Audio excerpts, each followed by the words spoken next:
va faire un petit point sur ce qui se passe dans les commerces. On est en ligne avec David Claraval, qui est le ministre des Indépendants et des classes moyennes. Bonjour David Claraval, merci de nous accorder quelques minutes. On voulait vous appeler pour faire un petit peu le point, parce qu'il y a eu peut-être un petit peu d'émotion et beaucoup de questions sur ce qui peut être ouvert et ce qui ne peut pas être ouvert dans les commerces. Alors on a bien compris que tout ce qui relevait de l'alimentation et les pharmacies, évidemment, ça devait rester ouvert.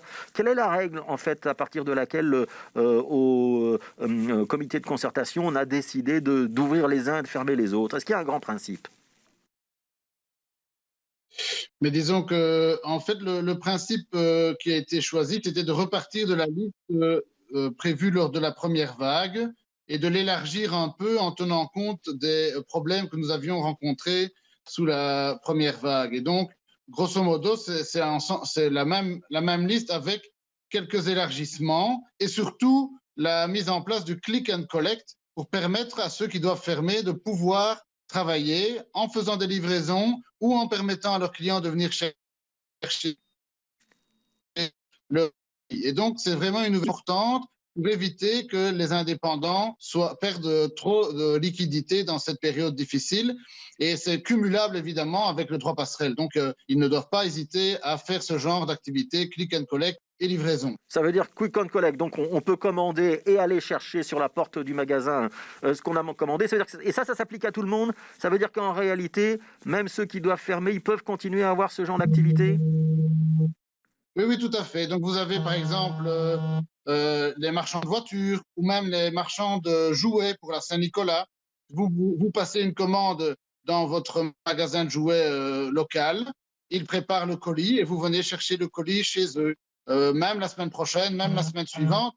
C'est vraiment pour permettre aux indépendants, aux commerçants de pouvoir quand même avoir de l'activité. Cet échange doit avoir lieu à l'extérieur. Et donc, la voiture que vous allez chercher, le colis de jouets ou autre, vous devez malheureusement le recevoir sur le pas de la porte. Vous ne pouvez pas entrer dans le magasin. C'est ça la grande différence avec les rendez-vous qui ne sont par contre, eux, pas autorisés. Oui. L'idée, c'est vraiment de pouvoir permettre cette activité-là. Oui, il y a quand même une autre différence par rapport à ce qu'on a connu au mois de mars ou au mois d'avril.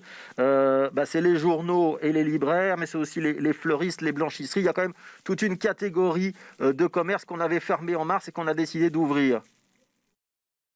Oui, on a veillé à avoir un périmètre un peu plus large que la fois précédente, parce qu'en effet, il y avait toute une série de difficultés. Et donc, ici, on a élargi le périmètre vers d'autres des secteurs qui avaient été fermés la fois précédente. On a permis le click and collect de telle sorte à ce que l'on puisse avoir une concurrence loyale. Et on oblige les grandes surfaces à fermer les rayons qui sont en concurrence avec les indépendants qui doivent fermer. On veut donc que les grandes surfaces et les indépendants dans leur commerce soient sur la même ligne. On peut donc aller chercher des jouets dans une grande surface, mais seulement par un click and collect, comme on peut le faire chez un magasin de jouets qui est spécialisé dans le jouet. Donc comme ça, on évite la concurrence déloyale dans les secteurs obligés d'être fermés et on permet quand même aux indépendants de pouvoir travailler et de ne pas perdre trop de liquidité dans cette période. Dans cette période dans cette période un petit peu compliquée. Comment est-ce qu'on va s'assurer quand même que les grandes surfaces jouent le jeu, hein, parce qu'on a affaire à des grands groupes, hein, on ne va pas citer de marque, mais on connaît tous des très grands distributeurs. Vous allez, vous, votre collègue des affaires économiques, on va vraiment envoyer des inspecteurs et s'assurer que on ne va pas vendre des pullovers, des poêles à frire et effectivement des boîtes de jeux dans les grands magasins qu'on connaît? Il y aura des sanctions? Oui, évidemment. Il y aura des contrôles à la fois par mon collègue des affaires économiques, mais même au sein du SPF économie, il y aura des contrôles qui seront demandés de telle sorte à ce qu'on vérifie bien qu'il y a une concurrence loyale entre les indépendants et les grandes surfaces, parce qu'on veut que cette période soit la moins douloureuse possible pour ces indépendants et ces commerçants. Ouais. Question qui arrive sur notre page Facebook, mais elle est intéressante, David Claraval.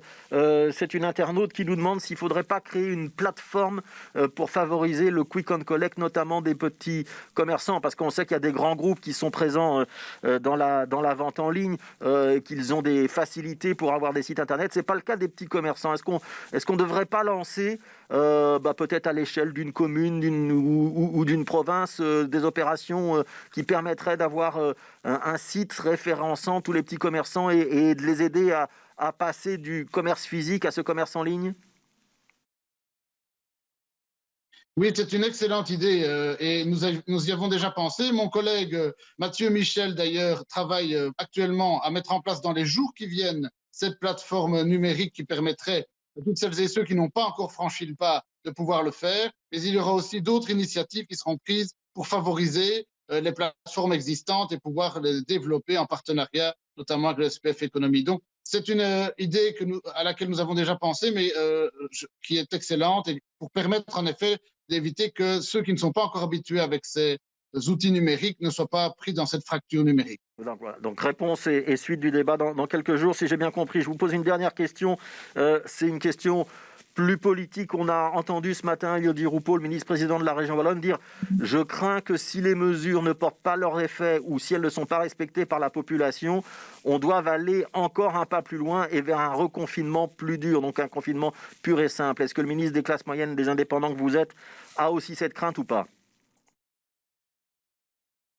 Écoutez, ça fait quand même plusieurs semaines que l'on prend des mesures de plus en plus difficiles. Moi, je constate que depuis 3 ou 4 jours maintenant, le R0, donc l'indicateur de contamination, diminue. Et donc, on voit maintenant les premiers soubresauts d'une amélioration. Cela va encore prendre du temps, évidemment, pour qu'on voit que cela soulage les hôpitaux, évidemment. Mais moi, je pense que le confinement tel qu'il est aujourd'hui est déjà très, très difficile pour les indépendants. Pour les citoyens, on est très liberticide dans ces mesures. Et donc, j'espère qu'il ne faudra pas aller plus loin, parce qu'aller plus loin, c'est le confinement total, tel qu'on l'a fait au mois de mars. Et j'espère que l'on ne va pas y arriver. Donc, j'en appelle vraiment à ce que tout le monde applique les règles pour que l'on puisse éviter d'en arriver là. Merci beaucoup, David Claraval. Merci d'avoir été avec nous en direct ce midi sur BX1. Je rappelle que vous êtes le ministre des Indépendants et des classes moyennes au sein du gouvernement fédéral. Merci à vous. On va continuer à parler commerce. On va entendre le point de vue des commerçants, puisqu'on sera avec Pierre-Frédéric Nice, c'est le président de l'Union des classes moyennes, juste après la pub. BX1 +. BX1 +. Depuis plus de 45 ans à Jette, la boucherie Cortose, c'est une histoire de famille, garantissant le meilleur dans votre assiette. Nouvel aménagement pour encore mieux vous satisfaire. Vous apprécierez la qualité exceptionnelle de nos produits. À côté de la place du Miroir, la boucherie Cortose, toujours mieux vous servir. Ouverture d'un nouveau magasin à Wavre. Découvrez Sanimat Wavre. Des matériaux professionnels en chauffage, sanitaire, électricité, carrelage, parquet, peinture. Venez visiter notre showroom Sanimat Wavre et profitez de conseils de pro. Lors de cette grande ouverture, bénéficiez de conditions d'ouverture et d'offres incroyables. Sanimat Wavre, maintenant, chaussée de Louvain 500A à Wavre. Pierre a repris un bed and breakfast à Etterbeek pour en faire un co-living innovant. Pour augmenter ses chances de réussite, il s'est appuyé sur une activité et un lieu existant. Vous souhaitez entreprendre à Bruxelles? Pourquoi ne pas envisager la reprise d'une entreprise? Le 18-19 est là pour vous guider. Participez à la semaine de la transmission d'entreprise. Info sur 1819.brussels. Des châssis et portes gratuits? Bellisol. En novembre, Bellisol sort le grand jeu. Commandez maintenant et tentez de gagner des châssis et portes gratuits. Renseignez-vous dans le showroom le plus proche pour en savoir plus ou sur bellisol.be. Bellisol. BX1 +. L'invité de Fabrice Grosfilet. Voilà, notre invité, c'est Pierre-Frédéric Nice, qui est le président de l'UCM, donc l'Union des classes moyennes, qui a dans ses rangs, évidemment, beaucoup de commerçants. Bonjour Pierre-Frédéric Nice, merci d'être avec nous. Interview Bonjour. À distance, comme c'est la règle dans cette émission depuis déjà une bonne semaine. On était il y a quelques minutes avec le ministre des classes moyennes et des indépendants, David Claraval, et on l'interrogeait un petit peu sur les règles d'ouverture ou de fermeture des commerces. Est-ce que pour vous, les choses sont claires ou est-ce qu'il y a encore des choses qu'on devrait préciser sur qui a le droit d'ouvrir, qui n'a pas le droit d'ouvrir? Donc, a le droit d'ouvrir, évidemment, tout ce qui concerne de l'alimentation, les pharmacies, mais aussi les fleuristes, les libraires, n'a pas le droit d'ouvrir tout ce qu'on considère comme non essentiel, les coiffeurs, les salons de tatouage, etc., etc. Est-ce que la distinction est claire ou est-ce qu'il y a encore des zones d'ombre, des choses à préciser? Alors, il reste quelques zones d'ombre incontestablement. Cela je pense que les choses s'éclaircissent de plus en plus chaque jour. J'ai eu des questions et on est interrogé assez souvent depuis ce matin pour savoir, tiens, si j'installe une tonnelle à l'extérieur, est-ce que je peux faire comme si c'était un marché? Ben, la réponse est non, si c'est du non alimentaire. Donc il y a encore des choses qu'il faudra certainement préciser, mais voilà, effectivement, on avance. Il y a 3 points positifs quand même, qui est cette absence de concurrence déloyale que les grandes surfaces auraient pu faire comme au mois de mars par rapport aux plus petits. Ça, c'est un élément important. Et le click and collect, c'est également quelque chose qui est bien, qui sera difficile à mettre en place, fort probablement, hein, mais c'est certainement une lueur d'espoir. Alors, justement, click and collect, le ministre Claraval nous a dit on réfléchit au gouvernement fédéral à voir si on ne peut pas lancer des plateformes numériques ou en tout cas à aider les commerçants qui n'étaient pas présents en ligne à pouvoir avoir un site de ce genre-là. Parce que vous vous réjouissez effectivement de l'absence de distorsion de concurrence entre les supermarchés et les petits commerçants. Malgré tout, les supermarchés, ils ont un immense avantage, c'est celui d'avoir des plateformes de vente en ligne qui sont souvent opérationnelles, connus, qui fonctionnent. Les petits commerçants, soit ils ont un site en ligne qui a une petite renommée locale, et encore, c'est pas toujours le cas, et pour certains, ils n'ont rien. Vous craignez que malgré tout, le quick and collect ne soit pas si efficace que ça ?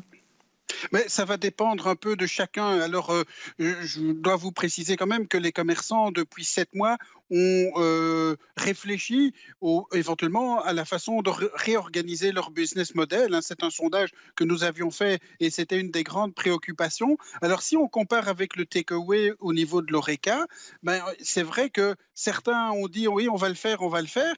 Certains ils sont arrivés à mettre en place un système de takeaway, d'autres ont abandonné très vite. Donc peut-être que c'est ce qui va se passer ici avec la difficulté, et vous le soulignez, c'est qu'il faut être organisé. Il faut d'abord du stock, c'est pas évident, et puis il faut être organisé pour pouvoir faire ce click and collect. Mais je pense que ça doit être un message très très positif. Je vais vous donner un exemple aussi. J'ai connaissance d'un marchand de vin qui lui fait des dégustations même à distance. Vous commandez un kit de dégustation, vous allez en ligne à un moment déterminé, vous faites la dégustation avec un spécialiste. Donc, je pense que les commerçants, ils repensent leur façon de travailler, ça serait une nécessité. Oui, une question quand même sur les aides dont peuvent bénéficier les commerçants. Donc, on sait qu'il y a le droit passerelle pour les indépendants, on sait qu'il y a le chômage temporaire pour les salariés, et il y avait, dans certains cas, pour les commerces qui avaient dû fermer, des aides régionales, que ce soit ici en région bruxelloise ou ailleurs, en région wallonne, région flamande. Toutes ces aides, elles vont être cumulables avec l'opération Quick and Collect. Est-ce que certains vont pas se dire je ne vais pas me lancer dans la vente en ligne parce que je préfère être sûr d'avoir les aides régionales, par exemple? Il faudra que ce soit cumulable. C'est une question qui est déjà tranchée ou pas encore? Alors, pour nous, c'est très clair. C'est exactement le même principe que le takeaway au niveau de l'Horeca. Donc, c'était une dérogation qui était autorisée. Eh bien, le click and collect, nous considérons que ça doit être également dans le même esprit. C'est une dérogation autorisée et ce n'est pas ou bien je continue à travailler en click and collect, ou bien je ferme et je bénéficie des aides. Alors, donc, ça doit être cumulable. Ça doit être cumulable. Et donc, vous faites bien aussi de parler des différents niveaux de pouvoir, puisque il est fondamental d'avoir une aide au niveau du fédéral, c'est notamment le droit passerelle. Il y a d'autres choses que l'on souhaite, bien sûr, des exonérations de cotisations, ce qui a déjà été mis sur la table, mais il faudra une extension et une prolongation. Et alors, nous attendons bien sûr un dialogue constructif avec les régions, puisqu'il faudra effectivement compléter ces aides. Et si on a des aides régionales et des aides au niveau du fédéral, et une crise qui permet de ne pas aller trop loin, bien évidemment. Ce que l'on souhaite, bien sûr, c'est sans doute la seule façon pour pouvoir traverser cette crise. Ça veut dire que, notamment vis-à-vis de la région bruxelloise, vous allez demander à ce qu'on relance un système de primes comme ça avait été le cas au printemps? Oui, tout à fait. Je pense qu'il faut être très clair. Les primes, elles étaient bienvenues, elles étaient forfaitaires. Je pense qu'il faut aller au-delà. Hein. Il faut maintenant travailler sur la perte de chiffre d'affaires. Il faut travailler sur les frais fixes. Les commerçants n'ont plus de rentrée ou bien pratiquement plus. On espère que le click and collect va marcher, bien évidemment. Mais les frais fixes, eux, ils n'ont pas diminué. Ils sont toujours là. Je pense notamment au loyer. Je pense au remboursement des crédits bancaires. Je pense aux factures d'énergie. Enfin, toute une série de choses qui sont là tous les premiers chaque mois, bien évidemment. Et donc ça, il va falloir pouvoir travailler à tous les niveaux de pouvoir, notamment avec les régions, pour faire que ce soit possible de traverser ce cap. Oui, alors malgré tout, il y avait quand même des inquiétudes très fortes qui avaient été exprimées par votre organisation, l'UCM. Je pense qu'il y a quelques semaines, vous indiquiez que vous craigniez qu'un commerce sur deux ne soit finalement menacé si on allait à nouveau vers un reconfinement. Alors, ce n'est pas un reconfinement total comme on l'a connu au mois de mars, mais c'est quand même un reconfinement partiel relativement conséquent. Il y a des commerces qui ne vont pas se relever, qu'on va devoir fermer, il faut se préparer à leur disparition totale.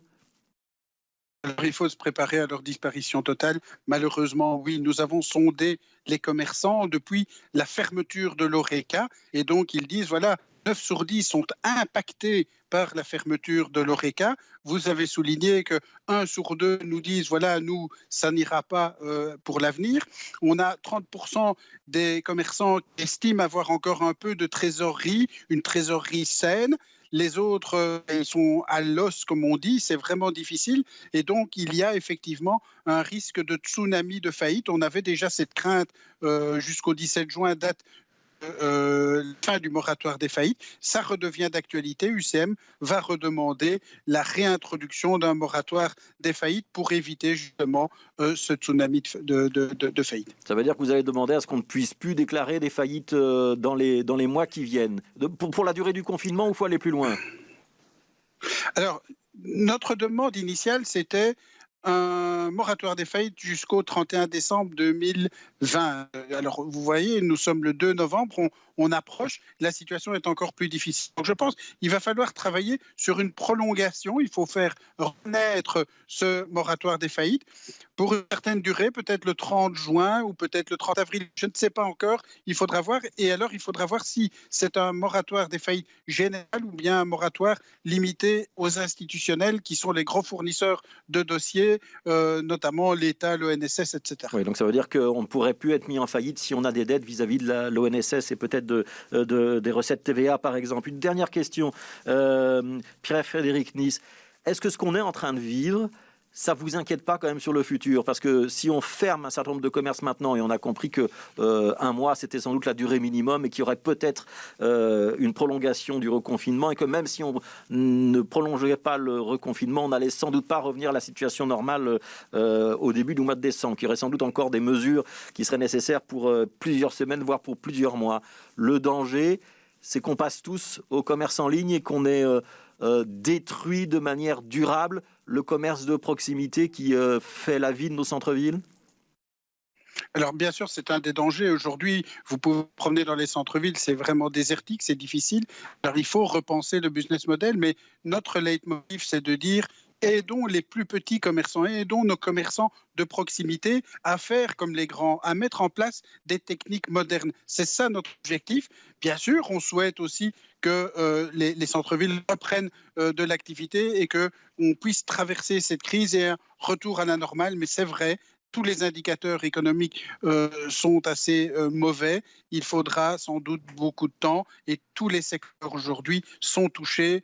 Ça, c'est aussi une certitude, malheureusement. Oui, la menace qu'on passe dans un monde où c'est Amazon et consorts qui dictent le commerce, elle vous inquiète ou pas?